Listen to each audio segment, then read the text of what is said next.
నేను మీ ఆదర్ల రవి. ఇక నుంచైనా ప్రజలకి, దేశానికి సరైన రీతిలో న్యాయం చేయాలి.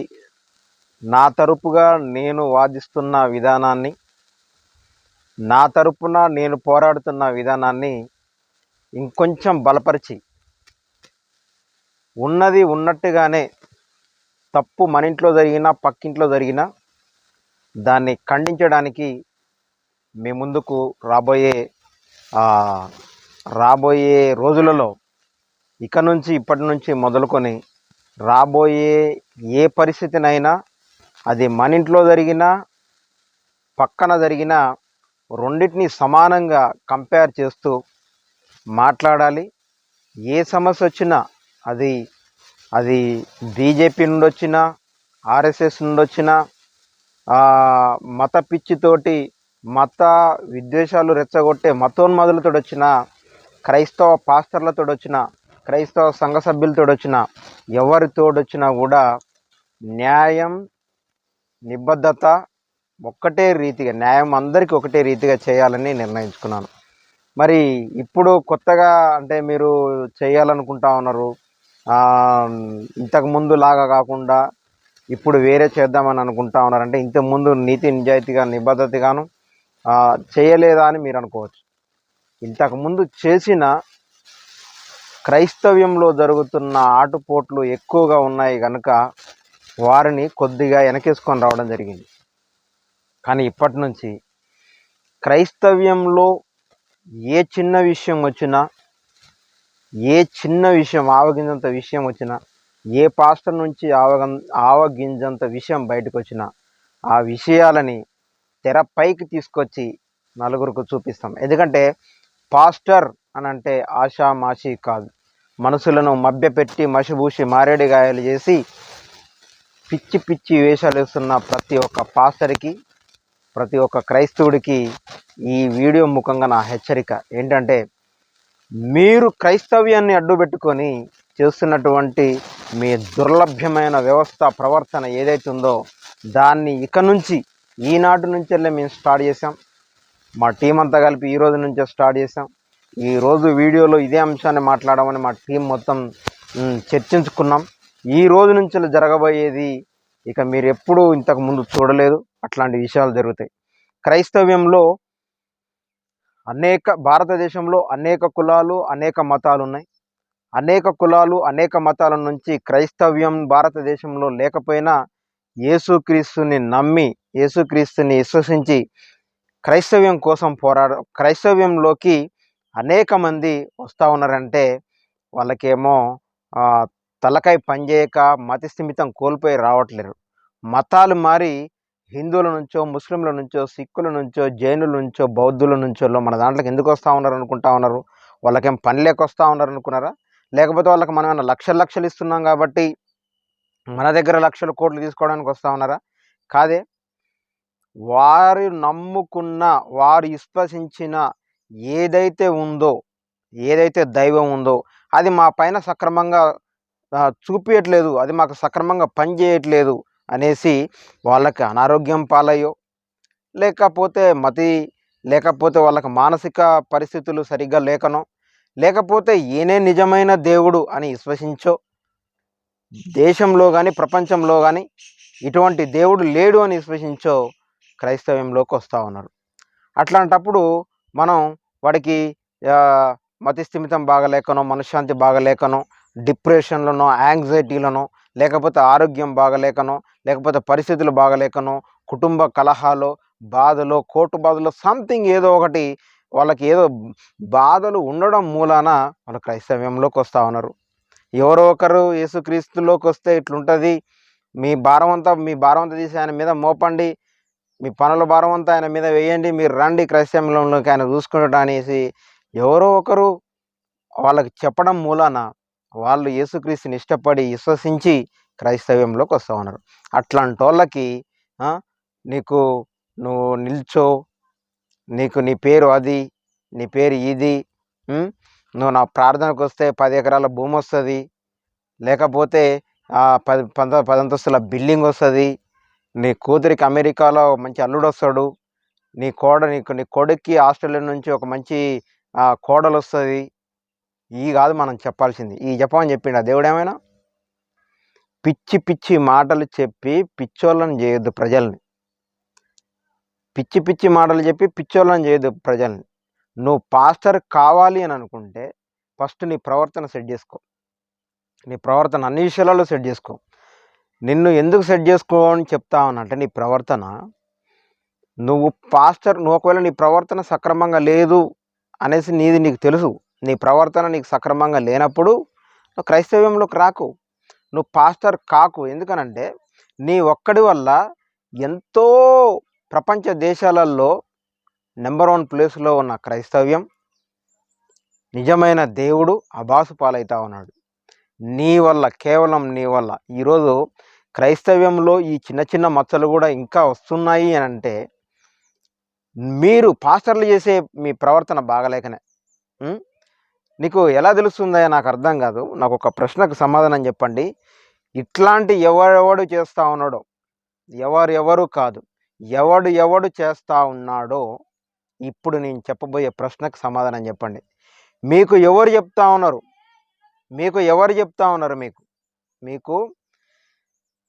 మీకు చర్చికి వచ్చిండ్రు కదా, చర్చికి వచ్చిన తర్వాత వాడి పేరు ఎల్లయ్య అని, ఈమె పేరు పుల్లమ్మ అని, ఆమెకి కరెక్ట్గా క్యాన్సర్ వచ్చిందని, లేదా వీడికి కోర్టు సమస్య ఉందని, ఇలా కోడలు కొడుకు కొట్టుకుంటారని, బిడ్డ అల్లుడు తన్నుకుంటారని, ఈ ఎక్కడికి వెళ్ళి మీకు ఎట్లా తెలిసినాయి? మీకు ఈ ఇన్ఫర్మేషన్ ఎట్లా వచ్చినాయి? నీ పేరు కాతోటి స్టార్ట్ అవుతుంది, నీ పేరు కనకారావు. నీతోటి బాతో స్టార్ట్ అవుతుంది, నీ పేరు సాతో స్టార్ట్ అవుతుంది, నీ పేరు ఇది. ఏందా అయ్యి చిల్లర వేషాలు? బైబిల్ అట్లా చెప్పిండా? దేవుడు యేసుప్రభువు అట్లా చెప్పిండా? నేను ఒక లాజిక్ చెప్తాను మీకు. మీరు స్వస్థతలు చేసిన అని ఈరోజు స్వస్థత శాలలు పెట్టిర్రు. మీరు స్వస్థత శాలలు పెట్టిన ప్రతోడికి చెప్తా ఉన్నా నేను, మీ దగ్గర ఒక ప్యాడ్ సౌండ్ వేసో, ఒక గిటార్ సౌండ్ వేసో, లేకపోతే ఒక గిటార్ సౌండ్ వేసో, ఓ వాయిలిన్ సౌండ్ వేసో, అప్పటికప్పుడు వాళ్ళని ఏదో చేసి ఆ మ్యూజిక్ వైబ్రేషన్స్ తోటి వాళ్ళకి ఏదో ఒకలాంటి అట్మాస్ఫియర్ తీసుకొచ్చి అప్పటికప్పుడు వాళ్ళకు రోగం పోయిందని మీరు పిచ్చి పిచ్చి వేషాలు వేసి చూపించాల్సిన అవసరం లేదు. వాడు ఇంటికి పోయిన తర్వాత మళ్ళీ అయ్యే ట్యాబ్లెట్లు వేసుకోవాలి, అదే డాక్టర్ని కన్సల్ట్ కావాలి. దేవుడు అనేటోడు డాక్టర్ రూపంలో వాళ్ళకు వైద్యం చేస్తూ ఉన్నాడు. కానీ మీలాంటి దొంగలు, పాస్టర్ వేషం వేసుకున్న మీలాంటి సైతాన్లు, పాస్టర్ వేషం వేసినంత మాత్రాన మీరు పాస్టర్లు కాదు, మీరు దేవుని బిడ్డలు కాదు, మీరు సైతాన్లు కాబట్టే సైతాన్లకు మించి ప్రయోగాలు చేస్తూ ఉన్నారు ప్రజలపైన. మీరు సైతాన్ల కంటే ఎక్కువ ఇట్లాంటి ప్రయోగాలు చేయకండి. స్వస్థతలు నీకు చేతనైతే నువ్వు ఒక పాస్టర్ అయితే నీతిగా నిజాయితీగా ప్రార్థన చేయి. నువ్వు కోరుకో, తండ్రి నేను సేవ చేస్తా ఉన్నా, ఇగో ఈ పిల్లలు వచ్చి నన్ను అడుగుతా ఉన్నారు స్వస్థత కావాలని, నేను నా తరపున నేను పాస్టర్ని కాబట్టి నేను అడుగుతా ఉన్నా, వీళ్ళకి స్వస్థత చేయండి అనేసి ప్రార్థన చేయి. బాగుంటుంది. దేవుడు కూడా దాన్ని వింటాడు, చేస్తాడు. నీకు ఒకవేళ వాళ్ళకి స్వస్థత వచ్చిందా, వాళ్ళ నోట్లో మైకు గుక్కి పెద్ద పెద్ద బాక్సులు పెట్టి పెద్ద పెద్ద కెమెరాలు తీసుకొచ్చి, ఇగో మన చర్చికి వచ్చిన తర్వాత అక్కడ యేసుప్రభు ఉంటాడు, ఎవడు ఉండడు. ఒక చర్చి ఉంటుంది, ఒక సంఘం పేరు ఉంటుంది, ఒక పాస్టర్ ఉంటాడు, ఒక పాస్టర్ అమ్మ ఉంటుంది. వీళ్ళు మాత్రమే ఉంటారు, ఇంకెవడు ఉండడు. ఇక ఏమని చెప్తాడు? మన చర్చికి వచ్చిన తర్వాత, మన సంఘానికి వచ్చిన తర్వాత యేసుప్రభు ఎట్లాగో మన చర్చి మీద కూర్చున్నాడు కాబట్టి మనకి ఇక్కడనే స్వస్థతలు జరుగుతాయని చెప్తాడు. ఎంతవరకు నిజం ఇది? కరెక్టా ఇది? ఇప్పుడు యేసుప్రభు ఒకవేళ స్వస్థత నీతోటి నువ్వు ప్రార్థన చేయడం వల్ల స్వస్థత జరిగింది అనుకుందాం, నేను కూడా నమ్ముతా. జరిగినంత మాత్రాన నోట్లో మైకి పెట్టి చెప్పు, ఎల్ఈడీలలో వేసి చెప్పు అని చెప్పిండ నీకేమైనా? మీకు పిఆర్ఓలు లేరు, కానీ పిఆర్ఓల కంటే ఎక్కువైపోయినాయి మీ సంఘాలు. మీ దాంట్లో మార్కెటింగ్ మేనేజర్లు లేరు, కానీ మార్కెటింగ్ మేనేజర్ల కంటే ఎక్కువైపోయింది. చిన్న చిన్న షార్ట్ వీడియోలు పెట్టి నీ పేరు ఎల్లయ్య, నీ పేరు పుల్లయ్య, నీకు బ్యాంకులో ప్రాబ్లమ్స్ ఉన్నాయి, నీకు కోట్ల సమస్యలు ఉన్నాయి, నీకు వివాదం ఉంది, నీకు మానసికంగా వేదన లేని దేవుడికిరా. మానసికంగా వేదన లేని వాడిని ఒక్క మనిషిని తీసుకురా నా దగ్గరికి. మానసిక వేదన వీడికి లేదు ఇగో ఈ మనిషికి లేదు అన్న ఒక్కరిని తీసుకురా. డబ్బులు లక్షల కోట్లు ఉన్నోడికి వేదన ఉంది, బాధ ఉంది. అసలు డబ్బులు లేనోడికి ఉంది, అడుక్కునేటోడికి ఉంది. కోటీశ్వరు కోట్లు వేసుకొని 5 స్టార్ హోటళ్ళల్లో కూర్చొని 25 అంతస్తులు 30 అంతస్తులు బిల్డింగ్లు కట్టుకున్నోడికి ఉంది. అమెరికాలో ఉన్నోడికి ప్రాబ్లమ్స్ ఉన్నాయి, ఆఫ్ఘనిస్తాన్లో ఉన్నోడుకున్నాయి, పాకిస్తాన్లో ఉన్నోడుకున్నాయి, ఇండియాలో ఉన్నోడుకున్నాయి, గుడిసెలో ఉన్నోడుకున్నాయి, పల్లెటూరులో ఉన్నోడు కూడా సమస్యలు ఉన్నాయి. సమస్యలు లేనిది ఎందుకు? సమస్య అనే ఒక బోర్డు మీరు తగిలించుకొని చర్చికి ఒక పేరు పెట్టి మీరు పాస్టర్ అయిపోయి ఇక నీకు ఈ సమస్య వచ్చింది, నీకు ఆ సమస్య వచ్చింది. సమస్య లేనివాడు ఎవడు అసలు? సమస్య లేకుండా వాడు ఉన్నాడా? ప్రజల యొక్క వీక్నెస్లతో ఆడుకుంటా ఉన్నారు. వాడికి ఆరోగ్యం బాగలేదు. ఆ విషయం నీకు చర్చికి ఇంతకు ముందు ఎవడు వచ్చినోడు చెప్పుండాలా, పలానోళ్ళు చర్చికి వచ్చేటట్టున్నారు, వాళ్ళ కొరకు ప్రార్థన చేయండి, పలానా పేర్లను మీకు ఎవడైనా రాసిచ్చైనా ఉండాలా. ఇప్పుడు నేనున్నా మీ చర్చిలో బాగా నేను ఒక పిచ్చోని అనుకుందాం ఎగ్జాంపుల్. మీ చర్చికి వచ్చినా నేను, నాకు పాస్టర్ మీద యేసయ్య మీద కంటే యేసు ప్రభు మీద కంటే పాస్టర్ మీద బాగా భక్తి ఉంది అనుకుందాం. పాస్టర్ మీదనే దేవుడిగా నాకు అనుకుందాం. అనుకుంటే మా ఇంటి పక్కనో ఇంటి ముందో ఎవడికో సమస్య వచ్చింది, ఆరోగ్యం బాగలేదు. పలానా ఎల్లిగాడు అనుకుందాం, ఆ ఎల్లిగాడికి బాగలేదు, కొంచెం ప్రార్థన చేయండి అని చెప్తా. ఈయనకి, అమ్మ 2 రోజులు తీసుకురండి, ఆయన కంపల్సరీ తగ్గిపోతుంది, దేవుడు నాతో మాట్లాడతాడు అని చెప్పేసి ఆయన తీసుకొచ్చిన తర్వాత ఆడి పేరు ఎల్లయ్య మల్లయ్య గుర్తుపెట్టుకొని వాడు వీళ్ళతోటి కలిసి రాగానే, నువ్వు పలానా ఎల్లయ్యవు కదా, నువ్వు నిలబడు, నీ పేరు ఏ మీద వస్తుంది, ఎల్లయ్య నీకు ఈ సమస్య ఉందని చెప్పగానే వాడికి తెలియదు కదా, మర్చిపోతాడు. ఈ విషయాన్ని మర్చిపోయి ఇంతమంది జనాలు ఉన్నారు కాబట్టి అయ్యగారు నా పేరే గుర్తుపెట్టుకున్నాడా, ఇంతమంది జనాలలో నా పేరు ఎట్లా గుర్తుంటుంది అయ్యగారికి తెలియదు, కానీ ఆయన నా పేరు దేవుడే చెప్పిండు అనేసి మీరు ఒక భ్రాంతిలోకి వెళ్ళిపోయి ఇట్లాంటి వాటిని పాస్టర్లను నమ్మి మోసపోతా ఉన్నారు. దేవుడు ఒక పాస్టర్ దగ్గరనే లేడు. నువ్వు మోకాళ్ళేసి ప్రార్థన చేస్తే దేవుడు నీ దగ్గరనే ఉంటాడు. దేవుడు ఎప్పుడు నీతో ఉంటాడు కాబట్టి నువ్వు బ్రతుకున్నావు, లేకపోతే నువ్వు సచ్చిన శవానివి. ప్రపంచంలో భూమి మీద ఆకాశం పైన ఎక్కడైనా దేవుడు అన్నిటి మీద ఆయన కన్నులు ఉన్నాయి. నీ బాధలు తెలుసు, నీ దుఃఖం తెలుసు, నీ ఆనందం తెలుసు, నీ సంతోషం తెలుసు, నీ వ్యసనాలు తెలుసు, అన్నీ తెలుసు ఆయనకి. ఇటువంటి పాస్టర్లు ఇట్లా ప్రజల్ని వాడుకొని, ప్రజల యొక్క వీక్నెస్ని వాడుకొని ఎవడైతే ఇట్లాంటి వేషాలు వేస్తూ ఉన్నాడో వాళ్ళ బండారాలన్నీ బట్టబయలు చేసి బయట పెట్టడమే ఈసారి నుంచి వెళ్ళి మేము తీసుకున్న ప్రథమ ఉద్దేశంతో తీసుకున్నటువంటి పెద్ద నిర్ణయం ఇది. మా టీం మొత్తం కలిపి ఇప్పుడు డేగ కన్నుల్లాగా ఏ పాత్ర ఏ వేషాలు ఎత్తా ఉన్నాడు, ఏడాడ స్వస్థతలు చెప్తా ఉన్నాడు, దేవుడు ఎట్లెట్లా చెప్పిండు వాళ్ళకి. ఒకవేళ చెప్పి ఇట్లనే మాట్లాడితే ఆ పర్సన్ ఎవడైతే తీసుకొచ్చిండో చర్చికి పరిచయం చేసిండో అని అడుగుతాం, నిన్ను ఈ చర్చికి పరిచయం చేసింది ఎవరు, ఎట్లా వచ్చినావు? అక్కడి నుంచి వెళ్ళి మొత్తం పోలీసు వాళ్ళ కంటే, ఈడీ దర్యాప్తుల కంటే, సిబిఐ దర్యాప్తుల కంటే ఎక్కువ తీసి ఎవడైతే మోసం చేస్తూ ఉన్నాడో అట్లాంటి పాస్టర్లకి తప్పకుండా బుద్ధి చెప్తాం. మీ ఇట్లాంటి చేసే దొంగ పాస్టర్ల వల్ల, దొంగ ప్రవక్తల వల్ల, అబద్ధపు బోధకుల వల్ల ఈరోజు క్రైస్తవ్యం విచ్ఛిన్నమైపోతూ ఉంది. భారతదేశంలోనే కాదు, ప్రపంచ దేశాలలో, ప్రపంచ నలుమూలలలో బాగా ఇబ్బందులు పడుతూ ఉండడానికి ప్రధాన కారణం ఏంటంటే, సంఘాన్ని డెవలప్ చేసుకోవడం కోసం, ప్రజల్ని డెవలప్ చేసుకోవడం కోసం, ఆర్థిక సంపదను డెవలప్ చేసుకోవడం కోసం క్రైస్తవ్యాన్ని వాడుకొని మీరు సైతాన్లయ్యి, మీరు క్రైస్తవ్యాన్ని వాడుకొని క్రైస్తవ్యంలో ఉన్న నిజమైన పాస్టర్లకి, నిజమైన ప్రజలకి భంగాన్ని కల్పిస్తూ ఉన్నారు. ఇట్లాంటి వాళ్ళకి తప్పకుండా బుద్ధి చెప్తాం. మా టీం ఇంకా డెవలప్ అవుతుంది, ఇంకా డెవలప్ చేస్తాం.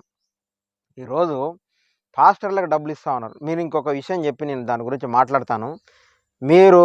నేను స్వస్థతలు లేవు అని చెప్పటం లేదు. యేసయ్య గొప్ప దేవుడు, స్వస్థతలు ఉన్నాయి. నువ్వు విశ్వాసంతో, నమ్మకంతో నువ్వు ఉన్న ప్లేస్లో ప్రార్థన చేసుకో. నీకు తగ్గకపోతే నన్ను అడుగు. మీకు విషయం తెలుసా, నా ఆరోగ్యం బాగలేనప్పుడు మా అమ్మ నాకు పాస్టర్ కంటే ఎక్కువ, ప్రవక్తల కంటే ఎక్కువ అమ్మ నాకు. ఎందుకనంటే నాకు ఆరోగ్యం బాగలేని పరిస్థితులలో మా అమ్మ నాకు ప్రార్థన చేస్తే తక్షణమే తగ్గిపోయేది. అట్లా అనేసి మా అమ్మని ఎల్ఈడీలలో చూపించిన, నాకు కూడా యూట్యూబ్ ఛానల్ ఉంది కదా, నేను కూడా స్వస్థతశాల పెట్టచ్చు కదా. ఎన్నోసార్లు మా అమ్మ నాకు అస్వస్థతగా ఉన్నప్పుడు, బాగలేనప్పుడు, హెల్త్ బాగలేనప్పుడు ఎన్నోసార్లు ప్రార్థన చేస్తే ఫ్యాక్షన్ ఆఫ్ సెకండ్లలో తగ్గిపోయింది. నాకుంది ఆ అనుభూతి, నాకుంది ఆ నమ్మకం. మరి అట్లాంటిది నేను కూడా పెద్ద పెద్ద ఎల్ఈడీలలో వేసి చెప్పొచ్చు, నేను కూడా ఒక స్వస్థతశాల పెట్టి మమ్మల్ని పాస్టర్ చేసి స్టేజ్ పైన కూర్చోబెట్టి లక్షల మంది నేను కూడా పోగేసుకోవచ్చు కదా, ఎందుకు చేయలేదు ఆ పని నేను? దేవుడు దేని లిమిట్స్ దానికి ఇచ్చిండు. లిమిట్స్ని ఓవర్ కంట్రోల్ చేయకుండా మీరు మీరు మీ క్రమంలో ఉండండి. దేవుడు స్వస్థత చేస్తాడు. దేవుడు ఉన్నది లేనట్టుగా లేనిది ఉన్నట్టుగా చేయగల సామర్థ్యుడు.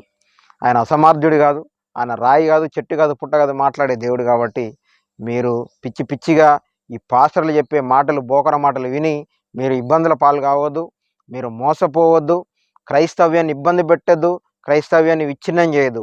ఇక పైన మతోన్మాదుల పైన, ఆర్ఎస్ఎస్ మీద, బజరంగ దళ పైన, అన్నిటిపైన ఎంత ఫోకస్ పెడతామో, బీజేపీ పైన, నరేంద్ర మోడీ పైన. నరేంద్ర మోడీ గెలిచాడు కదా, ఇప్పటి నుంచి వెళ్ళి మీ తాట తీస్తాడేమో, జాగ్రత్తగా ఉండండి, హద్దుల్లో మాట్లాడుకోండి అంటే మాకేం భయం లేదు.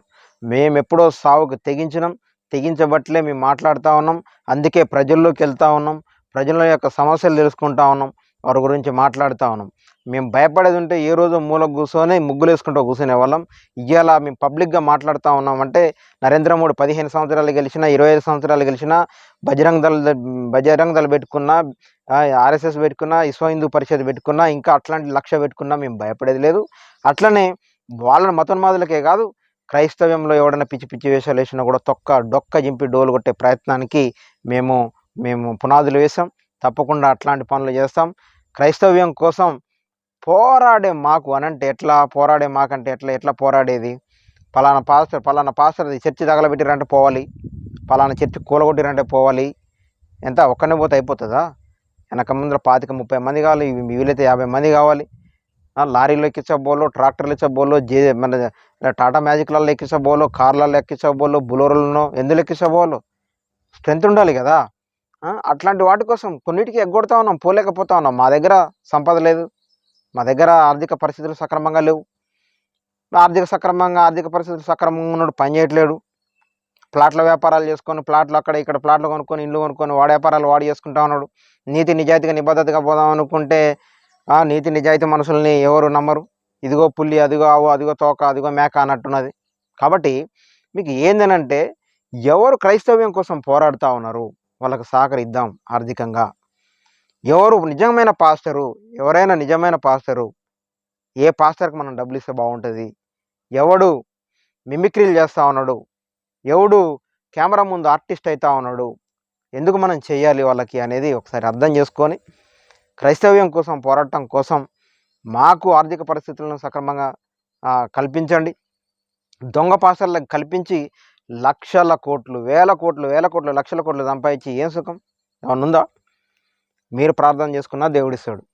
మీ ఇంట్లో మీ తల్లికి తండ్రికి నలుగురు పుడితే మీ తల్లిదండ్రులు ఆ నలుగురిని సమానంగానే చూస్తారు, కానీ ఒకరిని ఒక తీరుగా, ఇంకొకరిని ఇంకొక తీరుగా చూడు. దేవుడికి మనందరం పిల్లలం కాబట్టి దేవుడు మనందరం ఒకటేలాగా చూస్తాడు. ఆ పాస్టర్కి ఏమో 4 కొమ్ములు లేవు, ఆయన చెప్తేనేమో మనకి ఏమన్నా దేవుడు వరాలు ఇయ్యాడు, స్వస్థతలు ఇయ్యాడు. పాస్టర్ కాడికి పోవాలి, ప్రార్థనలు చేసుకోవాలి, చర్చిలో పోవాలి, ప్రార్థనలు చేసుకోవాలి, ఆరాధనలు చేసుకోవాలి, చాలా మంచిది. 2-3 నా నామమున ఎక్కడైతే కూర్చొని ప్రార్థిస్తారో అక్కడ నేను ఉన్నా అన్నాడు. ప్రార్థన చేసుకోవాలి, మంచిదే, కాదంటలేదు. పాస్టర్ల దగ్గర పోవాలి, పాస్టర్లు చెడ్డోళ్ళు అంటలేదు. 99 మంది 99% పీపుల్స్ పాస్టర్లు దొంగలు ఉన్నారు, ఒక్కళ్ళు ఎక్కడో మంచోళ్ళు ఉన్నారు. ఆ ఒక్కళ్ళ దగ్గర పోండి, మంచిగా ప్రార్థన చేసుకోండి, మీ ప్రార్థనలు మీరు చేసుకోండి, క్రైస్తవ్యాన్ని ముందు తీసుకుపోండి. క్రైస్తవ్యం కోసం మాలాగా పోరాడేటోళ్ళ కోసం సహకరించండి. పాస్టర్లకి ఎందుకు లక్షల కోట్లు, వేల కోట్లు వాళ్ళకి పంపించి వాడు నీ బిడ్డ కోసం ప్రార్థన చేస్తా అంటే పంపిస్తావు 10 లక్షలు.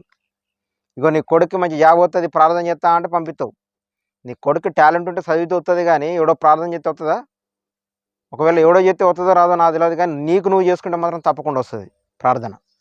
కాబట్టి నేను చెప్పేది ఏమంటే, క్రైస్తవ్యం కోసం పోరాడే మాకు ఆర్థికంగా సహకారాన్ని అందించండి. వీడు మంచి పాస్టరా చెడ్డ పాస్టరా చూడండి. నేనైతే పాస్టర్ని కాదు, నేనైనాడు పాస్టర్ని కాదు, క్రైస్తవ పాస్టర్లకి సపోర్టర్ని, ఎన్కౌంటర్ స్పెషలిస్ట్. ఎన్ని రోజుల దాకా చెడ్డ పాస్టర్కి తోడున్నా, మంచి పాస్టర్కి తోడున్నా. ఇక నుంచి నేను మంచి పాస్టర్కే తోడుంటా, ఇక నుంచి మంచి పాస్టర్కే నేను సహాయం చేస్తా. ఇక నుంచి నా హెల్ప్ ఏమైనా ఉందంటే, నా టీం హెల్ప్ ఏమైనా ఉందంటే, ఈ ఆదర్ల రవి ఫౌండేషన్ ఏదైనా ఉందంటే, ఆదర్ల రవి టీం ఏదైనా ఉందనంటే, ఆదర్ల రవి సపోర్ట్ ఏదైనా ఉందంటే, అది మంచి పనులు చేసే పాస్టర్. ఆయనకు 100కు 100 మార్కులు ఉన్నాయంటేనే ఆయనకి. ఇక నుంచి గుర్తుపెట్టుకోండి, ఎక్కడైనా చెడ్డ పాస్టర్ ఉన్నాడు, మనకి ఆపద వచ్చిందంటే మేము అక్కడికి రాం. గుర్తుపెట్టుకోండి. ఈ పాస్టర్ మంచోడు కదట, ఇటు లంగా, ఇటు డబ్బులు దొబ్బుతాడట, లేకపోతే ఇంకొక దాంట్లో ఉన్నాడట అంటే మేము అక్కడికి ఎట్టి పరిస్థితుల్లో కూడా రాం. నేనే కాదు, ఎవరిని కూడా రానేను. ఎవడన్నా వచ్చినా కూడా అక్కడి నుంచి వెళ్ళి వాడు ఎట్లా పీక్కొని రావాలో నేను తప్పకుండా చేస్తా. కాబట్టి పాస్టర్లు నీతి నిజాయితీగా ఉండండి, అబద్ధాలు ఆడకండి. చేసేదే దేవుడి పని. దేవుడి పని అంటేనే నీతి అనే మాట, నిజాయితీ అనే మాట. మళ్ళీ ఆ నీతిలోనే అబద్ధం, నిజాయితీలోనే అబద్ధం ఉంటే ఎట్లన్నాయా మీరు? కాబట్టి నీతి నిజాయితీగా బ్రతకండి, ప్రజల్ని ఆదరించండి, అందరికీ క్షేమంగా మీరు ముందుకు తీసుకుపోవాలని కోరుకుంటా ఉన్నాను. నేను మళ్ళీ వీడియోతో మళ్ళీ మీ ముందుకు వస్తా.